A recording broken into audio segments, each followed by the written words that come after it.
Akashvani Imphal R.K. Gorani न पाउ पाजरी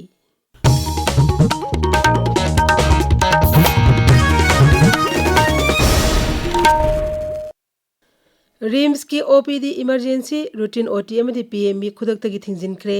मसी मतंग रिम्स की teachers and medical officers association चेरोल थोख्रे अदुमोइनमक हानना रिम्स मिंग चलग लैरिबा पेशेंट सिंगिदी लायेंग मखा चथगनी हाइरी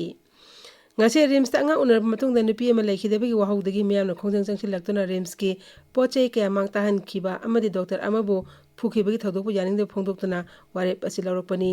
lekhideba nupi atu lelong chajingdagi sei 35 surabi singsubam ongbi manju kawi hairi Amaromda Indian Medical Association Manipur State Branch na Manipur da hospital sing sarkar lana emde yumda hangba clinic yauna diagnostic center sing thas ke kulhumdagi ayu pung 6 tagi hauraga pung 12 thabak leblagani haina laukthokre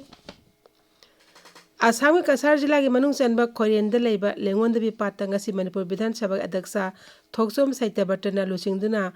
ipa epu singi mafam da langban haisoi tamagi thorom ama pangthokre Lengon the Pat Preservation and Development Society amasung athauba singi liklam thiba lup ani na puna sinduna pangthokiba thorom aduda United People's Front Manipur advisor Khomdram Ratan amadi Assam gi tongan Manipur lup kayagi lusingba sing saruya khe Siri Saitya Bartana Chandrapur da leba Manipur levi lampakta Maharashtra Gambir Singh Narasing Ningsing Pampak sananaba urep yungsu tamki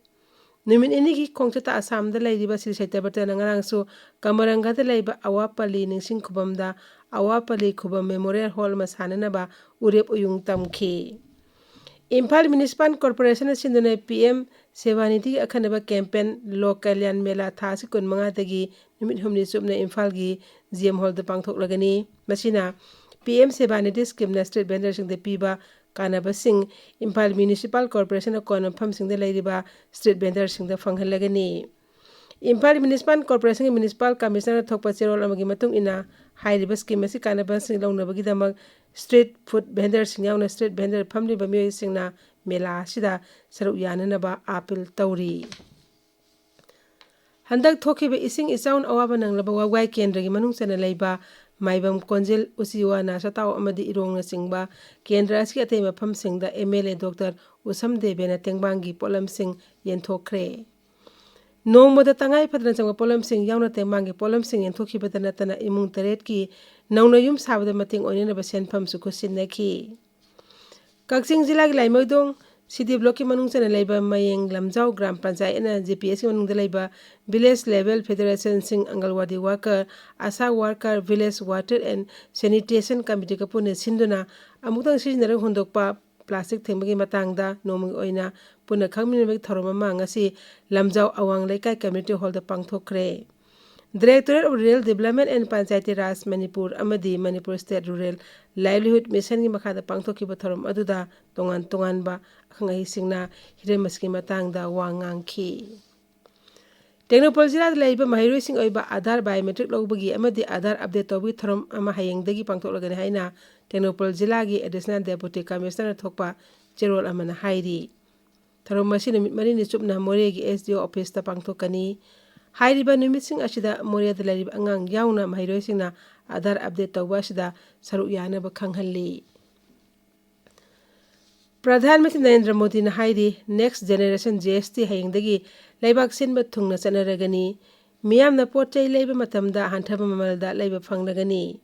ngasi midang oiram zatigi miyam da wangang bada Pradhan Mantri Narendra Modi na hai GST budget usap hayengdagi hauragani masina Miyam Laumi Singh Nupi Singh amadi entrepreneur sing da sauna kanaba phanghalagani mahakna hai laibak asna chakhot lamjel lamang thanabagi damak raija khudimak sab manaba thodang lomin nagadabani Pradhan Mantri na hai English ni tara mari da mahake sarkar hek lakpadagi GST gi matang asida ihan hana khutthaba hokibani masi raija sing amadi ate tongan ba stakeholder singa khanaraba matungda pangthokiba thorangni mahakna hai Nongboda tangay padna changwa polam hidak langthak health insurance haiba si yamna maru aibana anoba GST asina sada manga da hanthahle Pradhan Mantri Narendra Modi na hai Arunachal Pradesh amsung Tripura da satkani khongset aduda Pradhan Mantri na lupa koti lesi manga sama henbagi tongan machako thorangir project sing sangagani kharana urep uyung tamgani pauloi jare